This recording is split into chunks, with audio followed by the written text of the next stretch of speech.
On this point, relatedly, it's interesting that a lot of personal representatives, executors, administrators, they delay to sell based on things that don't make sense. Like, for example, there's all these things in the house.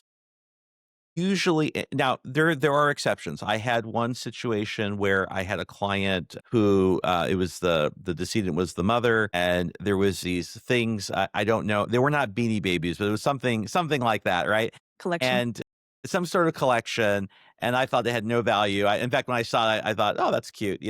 But apparently, these things were very valuable. I mean, thousands of dollars, right? Wow. Like, yeah, they had value. And don't even ask me what it was. I can't even remember.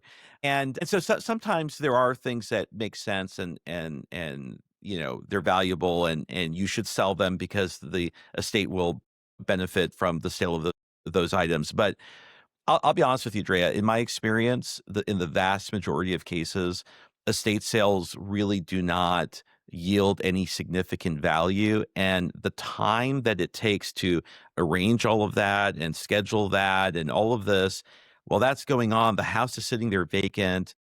Mhm. The longer that it's vacant, there's a lot of risks to a vacant house. One is that there's the insurance issue, but also when a house is vacant and not lived in, things start deteriorating, things start breaking down, and problems can occur when no one's there. There could be a leaky pipe that turns into something much bigger, and then you No get one's there there to and you catch it. realize that, yeah, exactly. So one of the things I tell executors and administrators is that, look, if there's no real value here, in terms of these personal items, it is not worth delaying the sale. Now, especially in a place like Austin where now it's not declining as much as it was, but we still are in a downward trending market.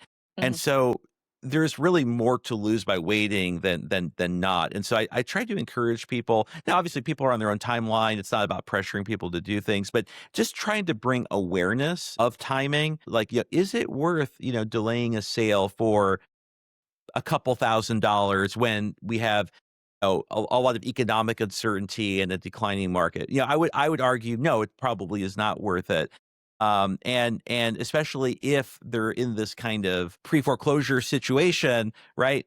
There should be a little bit more urgency, and it's not, we don't want to be blind for some pennies that we're gonna let the ship sink and go down like the Titanic. Although that's rare, that wouldn't really happen. But you get what I'm saying, right? You get what I'm saying. Yeah, so you've seen situations where people have real estate as part of an estate, and they don't prioritize, like, kind of getting the plan in place, what's gonna happen with the house?